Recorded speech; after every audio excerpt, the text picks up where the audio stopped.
everyone for joining us as we explore the topic of standing proud in our success. I read an article recently that focused on how, when given the opportunity to stand proud in their success, women are more prone to talk less about their accomplishments, choosing rather to focus on familial responsibilities and challenges. Men, on the other hand, while men do the opposite, we are focusing more on families and all of that, So, of course, men thank their families for their support, but they focus heavily on their accomplishments. I wonder, why is it so different for us as women? Why do we downplay our achievements and successes? Well, today we have with us Dr. Shanessa Fenner, who will help us understand more deeply factors that contribute to women standing proud in their success. Welcome, Dr. Fenner. Thanks for joining us. Could you share a little bit about who you are and then answer that question for us as to why is it so different for us as women? Why do we downplay our achievements and successes? Okay. And thank you so much, Dr. Thompson, for having me on this podcast. I'm so excited. I am Dr. Shanessa Fenner. I am first and foremost an elementary school principal. I've also been a middle school principal. I've been in education for 26 years now. First, I was an elementary teacher. Then I was a middle school assistant principal. And currently I am an elementary school principal. Also, I am a writer. I write for 15 publications. I'm also a songwriter. I have written songs that have been recorded.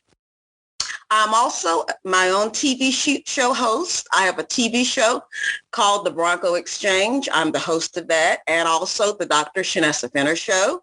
I'm also a model and an actress. I'm a former radio personality on KISS 107.7 FM, and I'm also an adjunct professor. I am a very highly ambitious female. I always have been.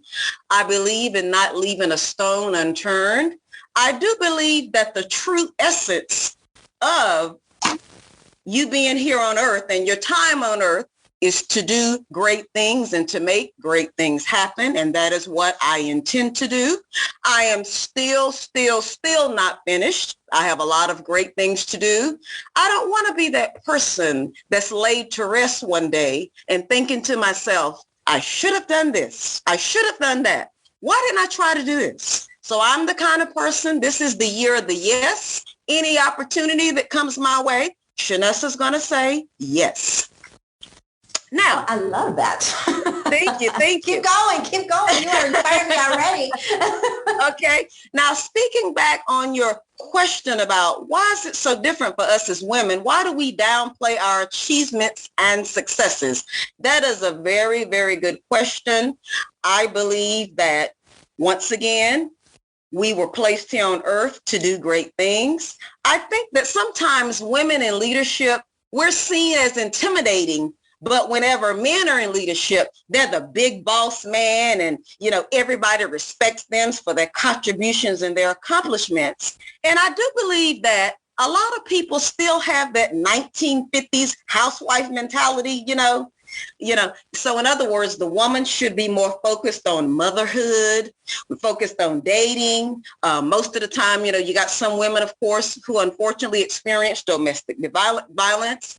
And they feel that, some women are more into their looks and all instead of being more into the career. So I think that 1950s housewife mentality a lot, plays into it, And then, of course, as women in leadership, we're sometimes, seem to be, you hear people say, you don't want to work for a woman boss. You want to work for a man and all. And there's certain characteristics and, certain kind of stereotypes that they have about women in leadership.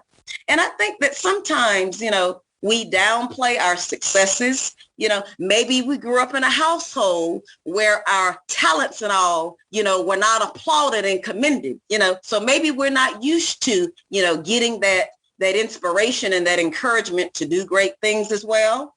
But I think right now, basically, and it always has been, that men in leadership are the norm, and that we as women in leadership, we don't need to downplay our achievements and successes. We work hard. We put in the work. If you look at the recent statistics, Black women are at the top right now when it comes to obtaining those college degrees, so that's something to be very, very commendable and very excited about. But I think that those are some of the reasons that, women downplay their successes. Ooh, well said. Powerful. Yes. Definitely. Thank you for that, Dr. Fenner. So, with that said, what would you say? What would you respond? Because there's people out there that say that women have difficulty standing proud in their success because they inherently lack self-confidence. How would you respond to someone who says that?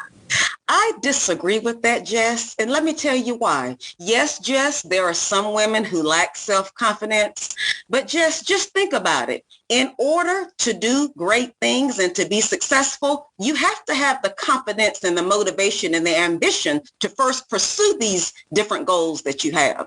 So I don't think that they lack self-confidence. I think that they've been in positions whereas maybe they're in this leadership position and they're not acknowledged for their efforts. Everything that they do, no one, the person may downplay it.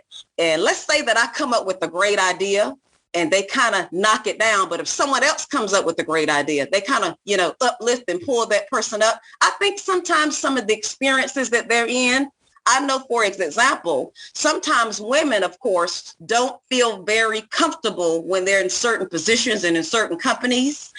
They kind of feel like that they're not supposed to be there because their colleagues and the people up top make them feel like they're not supposed to be there. So I think sometimes it's a situational thing that, where you are and what you're doing, people try to downplay it and try to water it down, but I disagree. I don't think that they lack self-confidence because you have to have the confidence to go achieve and do these great things. That is 100% true. And I never thought about it that way, how women in leadership, when people say that, we don't get here by lacking self-confidence, right? We don't pursue those writing opportunities. We don't pursue those podcast opportunities, those TV opportunities, whatever those may be, those leadership opportunities, if we didn't have confidence. So I appreciate you saying that, because that is exactly what is happening. It goes right in line with your introduction and your value system, and that part where you say that you really, really, you do not want at the end of the day to say that you did not do everything you wanted to do. So it go, and they have had opportunity. It's a matter of pushing through. So Jess and Shanessa, I so agree. So here's the thing. We've been talking a lot in our book studies about imposter syndrome. Do you believe that imposter syndrome has anything to do with the extent to which women stand proud in their success? Yes, I do believe that some women, Dr. Thompson, feel that way. I've heard of especially women in Hollywood. They've talked about that, and of course we all know that imposter syndrome is the feelings of inadequacy and self-doubt. They doubt their worthiness and all. So yes, I do feel that there are some women that probably, feel that, hey, this imposter syndrome makes me feel like that I'm not worthy of this position. They maybe felt like, I had good luck and I just entered this at the right place at the right time, instead of really knowing that they had the skills and the talents and the abilities, of course, to pursue and do these things and do them well. So yes, I do believe that there's some women, and some of those women have vocally spoken out and been quoted in articles about, that imposter syndrome has a lot to do with, why they're not proud in their successes. Thank you. We're going to talk a lot more about imposter syndrome in the Center for Women in Leadership. We've been writing about it. We've written so many articles on it in the Principal magazine, and we're going to have a lot more coming out, tying that whole confidence into imposter syndrome. Thanks so much for touching on that.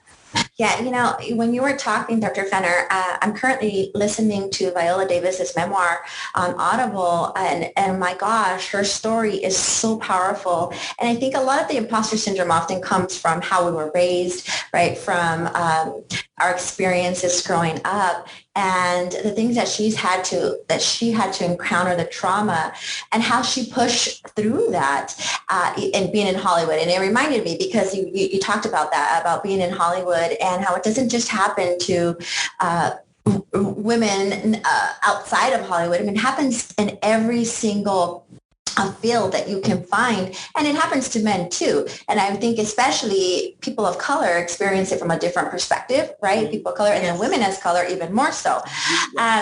And so one of the things that I know has been very powerful for me is having a network of women to surround myself with that can empower me, that can uplift me, that encourages me, that pushes me, that challenges me. So for the Center for Women in Leadership encourages women to network and support each other through sister circles, through networks of other sisters. How do you view the idea of the sister circle or a sister group in the discussion on women standing proud in their success?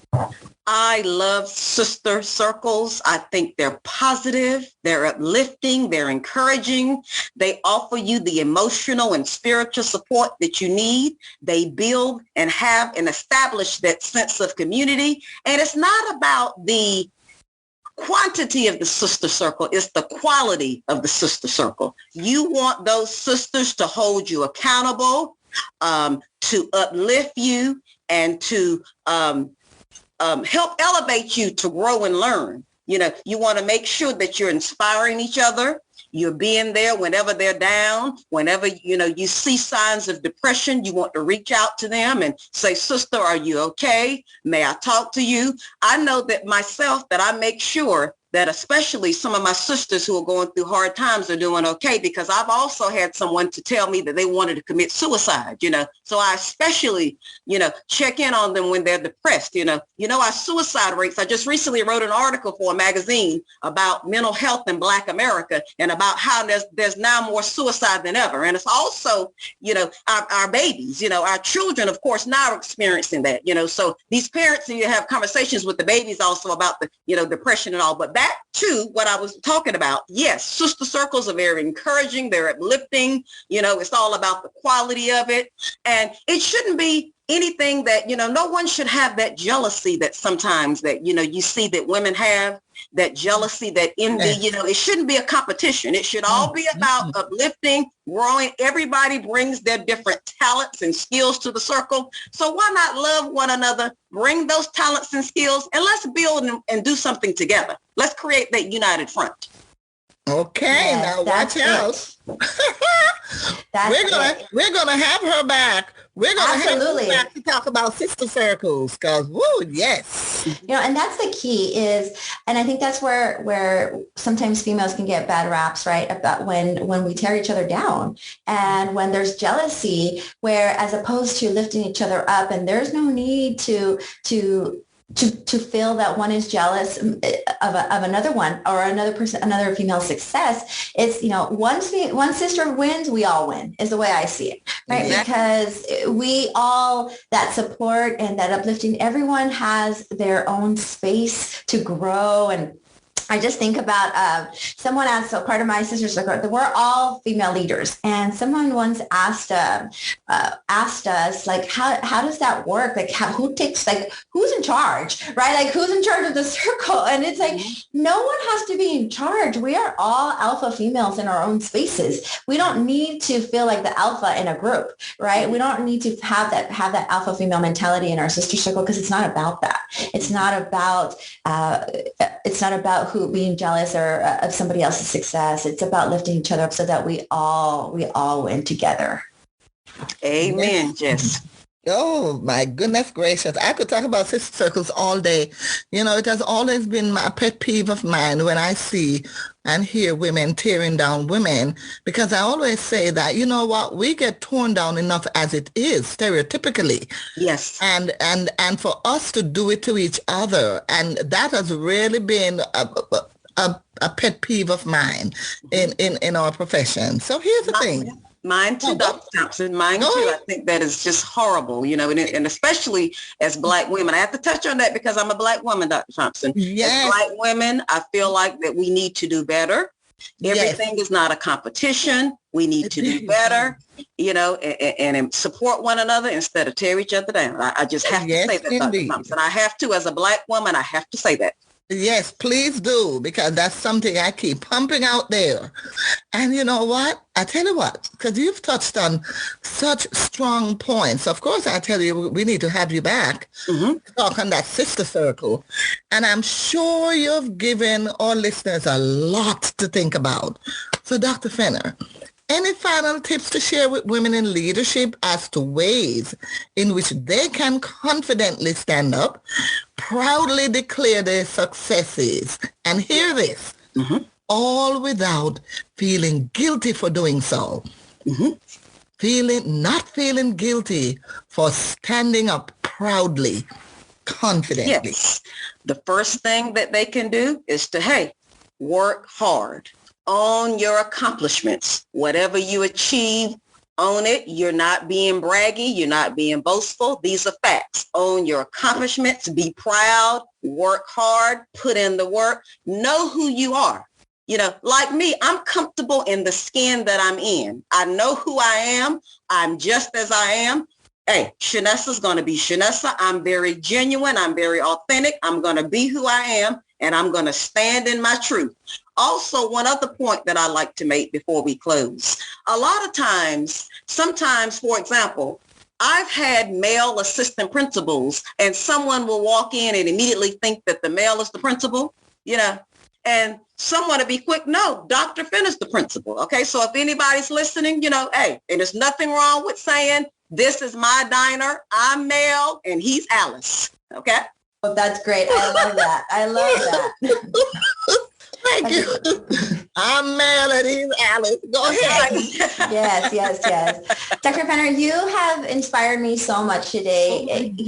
No matter how many podcasts we do, how many book studies we have, hearing it time and time again, everything that you've said about just being proud of all the accomplishments. And really one thing that resonated with me the most was to not leave any stone unturned, to take advantage of all the opportunities that come our way and not be afraid to try it, and not be afraid to fail also, and not be afraid to just say yes to those opportunities that you feel is a right fit for you, of course, right?